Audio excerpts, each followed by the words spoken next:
ঠাকুর দেখতে বেরিয়ে যে এভাবে লাইন ধরে খাবার খেতে হবে একদমই ভাবিনি। So hello everyone, this is Tuli, welcome to my another video. সো আজকে হচ্ছে সপ্তমী। তো সন্ধ্যাবেলায় মা আর আমি বেরিয়েছিলাম একটু ঠাকুর দেখার জন্য। তখন মোটামুটি সন্ধে না, ওই 9টার মতো বাজে, কিন্তু যা পরিমাণে ভিড়, মারাত্মক ভিড়, মানে একদম দাঁড়ানোর মতো অবস্থা নেই, এতটা পরিমাণে ভিড়। আর এটা তো রঘুনাথপুর মোড়ের এই ঠাকুর আমাদের, তো আমি বাকি জায়গায় তো যেতেই পারিনি, এতটা পরিমাণে গরম আর ভিড় ছিল। তো যার জন্য মাত্র একটা দুটো ঠাকুর দেখে মা আর আমি বাড়িতে চলে এসেছি। আর আসার সময় মা আর আমি একটু খেয়ে নিয়েছি এগ রোল। আর সেই দোকানেও তো প্রচণ্ড পরিমাণে ভিড়, এই গরমের মধ্যে না কিছুই আর ভাল লাগছে না। তো শেষে মাকে রেখে দেওয়ার পর রাত্রিবেলা 12:30টার দিকে আমি আর বর এবার দুজন মিলে বেরিয়েছি ঠাকুর দেখার জন্য। প্রচুর তো পুজো হচ্ছে বালুরঘাটে, সব ঠাকুর তো এখনও দেখা হয়ে ওঠেনি, কয়েকটা বাকি রয়েছে। তো প্রথমেই চলে এসেছি আমরা উত্তমার এখানে দুটো মন্দিরে পুজো হচ্ছে।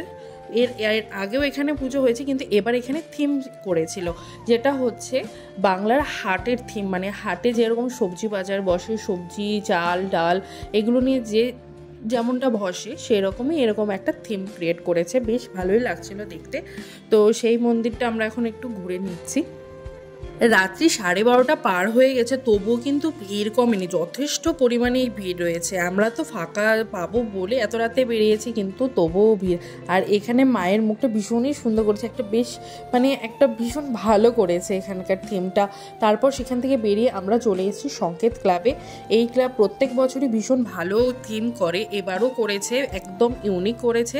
এখানে থিমটা করেছে নারী, মানে মেয়েদের সব কিছু নেই সেরকম। কোন কোন মেয়ে যারা সেলিব্রিটি বা হচ্ছে যেমন লতা মঙ্গেশকর রয়েছে, তারপর প্রচুর সিঙ্গার রয়েছে, তারপর যারা সুইমার, যারা ইন্ডিয়াতে যারা ফিমেলরা পপুলার রয়েছে তাদেরই একটা পুরো স্কেচ করা রয়েছে। তাছাড়াও এখানে রেপ নিয়ে এসব নিয়ে প্রচুর জিনিস এরকম থিম ক্রিয়েট করেছে, বেশ সুন্দর এটা।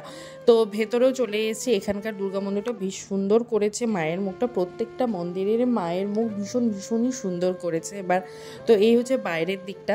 এবার সেখান থেকে আমরা চলেছি ব্রতিসংঘ ক্লাবে। এবার এখানকার থিমটা করেছে হলো মিউজিকের ওপরে। যারা মিউজিক লাভার রয়েছে তোমরা কিন্তু অবশ্যই কিন্তু আসতে পারো। এখানের থিমটা ভীষণ সুন্দর, সঙ্গীতের ওপরে করেছে। এই যে বুঝতেই পারছো টোটাল জিনিসটা একদম পুরো 4-5টা গায়কের ছবি দেওয়া রয়েছে, গায়ক গায়িকা সবার ছবি দেওয়া রয়েছে। এই থিমটাও বেশ সুন্দর, বেশ ইউনিক লেগেছে। রাত তো তখন অনেক হয়ে গেছে। তারপর আরও একটা দুটো জায়গায় গিয়ে দেখেছি, কিন্তু সেগুলোর আর ভিডিও নেওয়া হয়নি। মন্দিরের নর্মাল ঠাকুর দেখেছি। তারপর সোজা এবার আমরা চলে যাচ্ছি হলো বাটারফ্লাই।